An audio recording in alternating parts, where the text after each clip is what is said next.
Assalamu alaikum class 6. In the last class we were reading chapter number 7, Internet and Introduction, in which we were discussing the topic services available on the internet, in which we have already learned about the electronic mail, the most popular service on the internet. Okay, today we are going to learn its different services also. Number 2 is chat. Page number 75. Chat is a way of communicating with people over the internet in real time. Chat हम किसको कहते हैं कि अगर हम लोगों से बातचीत कर रहे हैं इंटरनेट के ज़रिए रियल टाइम में। रियल टाइम का मतलब ये है कि जैसे सामने फिज़िकली बैठ के बात करते हैं कि एक ने क्वेश्चन किया दूसरे ने जवाब दिया फ़ौरन के फ़ौरन, इसको हम रियल टाइम कहते हैं। You can send a message which is received by internet user with in second. जब आप मैसेज सेंड करते हैं किसी को तो इंटरनेट यूज़र जो दूसरा होता है उसको सेकंड्स में वो मैसेज मिल जाता है। Then the receiver can read the message instantly and reply back, and you can read the reply on your computer instantly. फिर जिसको आपने भेजा होता है रिसीवर मैसेज पढ़ता है, फ़ौरन जवाब देता है, रिप्लाई बैक कर देता है और आप उसका रिप्लाई भी पढ़ सकते हैं। This way you can communicate instantly with people around the world by typing back and forth. This is called chatting. इस तरीके से आप लोगों को मैसेज दे रहे हैं और उनका रिप्लाई पढ़ रहे हैं, फिर दोबारा मैसेज उसका रिप्लाई आप कर रहे हैं, तो इस चीज़ को हम कहते हैं chatting. It appears as if you are talking with a person across the table, और ये इसी तरह आपको लगेगा कि कोई जो है सामने टेबल पे ही बैठा हुआ है जिससे आप बातचीत कर रहे हैं। ठीक है, chatting is a very popular feature of the internet, और ये भी एक बहुत पॉपुलर फीचर है इंटरनेट का। Then the news group. A news group is an online area where people conduct written discussion about a particular subject. To be a part of a news group, a user send a message to the news group which is replied back eventually. News group जो है ये online area है जहाँ पे लोग जो है return discussion करते हैं किसी एक टॉपिक के बारे में। वो एक सब्जेक्ट का एक न्यूज़ ग्रुप बना लेते हैं और उसमें रिटर्न डिस्कशन होती है।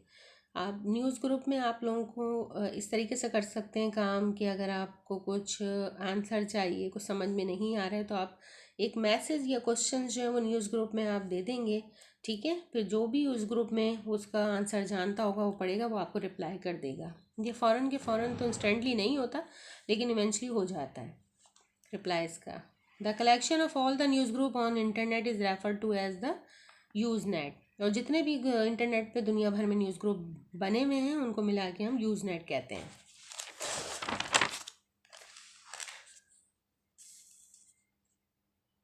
Bulletin board service BBS. This is a communication system where a user can leave a message or retrieve a message left by another user. ये एक कम्युनिकेशन सिस्टम ही है। यूज़र अपना एक मैसेज दे देता है, ठीक है, और वो रिट्रीव कर सकता है दूसरे का मैसेज, यानी दूसरे का मैसेज भी जो उसने लेफ़्ट किया हुआ है आपके लिए वो पढ़ सकता है। Video conferencing. Video conferencing allow you to have face-to-face conversation with many people living in different part of the world.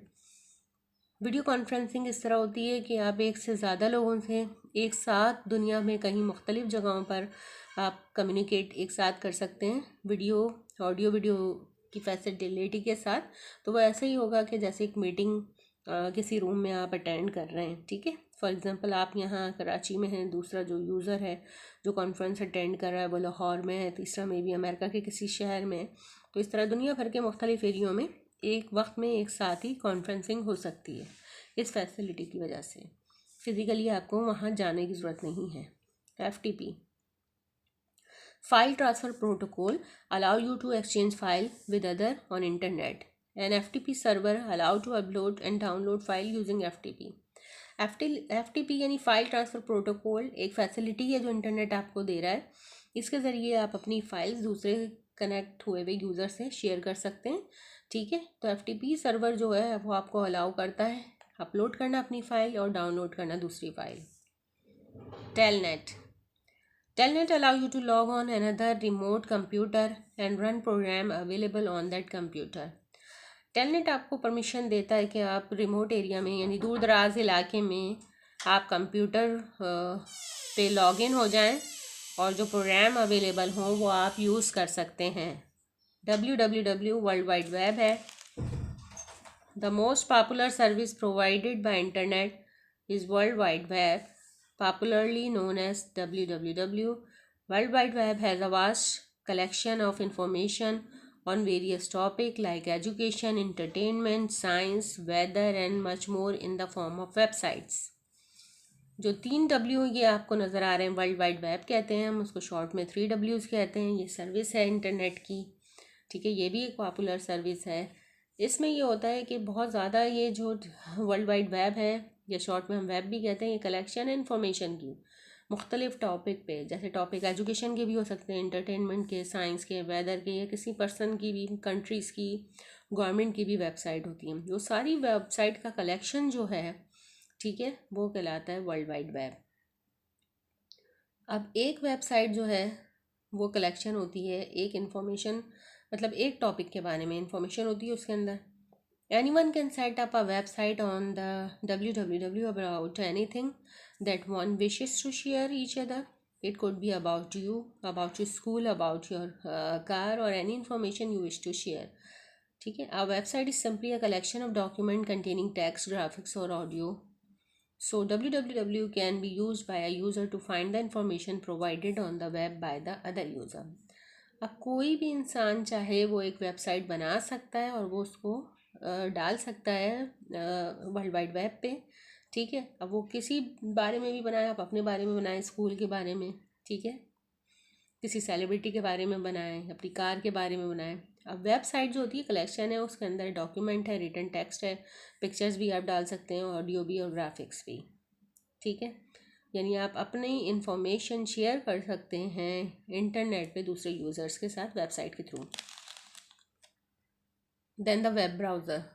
Web browser, commonly known as browser, is a software which allow you to access and browse through the information online.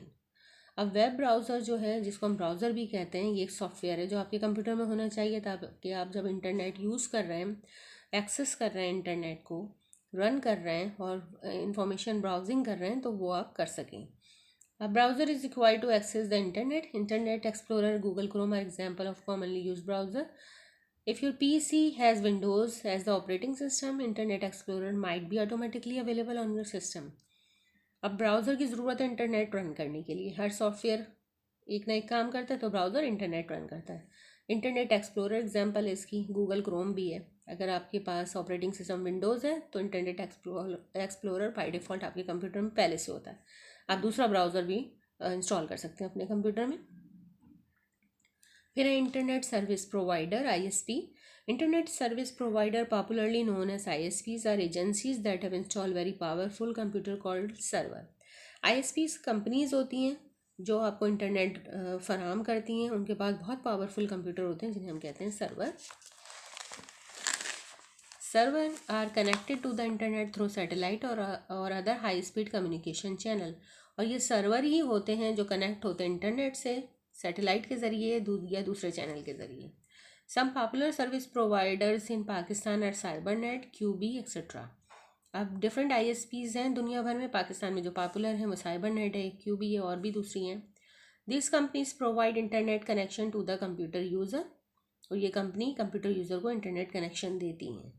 The ISP usually give an account which has a unique username and it is protected by password. Password is a secret code which should only be known to the user who own the username.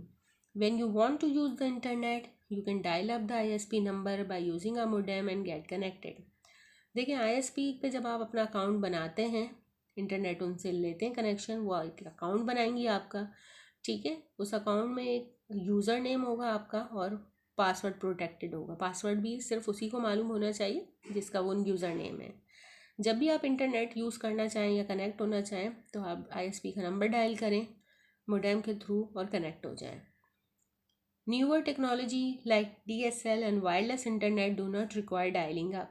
These technology have a direct connection to an ISP through the modem and are always on. इसके अलावा नई technology internet connection की DSL है, wireless internet है, तो इसमें आपको dial up की ज़रूरत नहीं होती है। इन टेक्नोलॉजी में आप डायरेक्ट कनेक्शन जो है हर वक्त आपका अवेलेबल रहता है, यानी आईएसपी के थ्रू, मोडेम की थ्रू आईएसपी से। तो जैसे ही आप कंप्यूटर ऑन करेंगे इंटरनेट ऑन होगा, तो इसलिए हम उसको कहते हैं दे आर ऑलवेज ऑन। ये आपका चैप्टर की क्लास ख़त्म हो गया है। Thank you.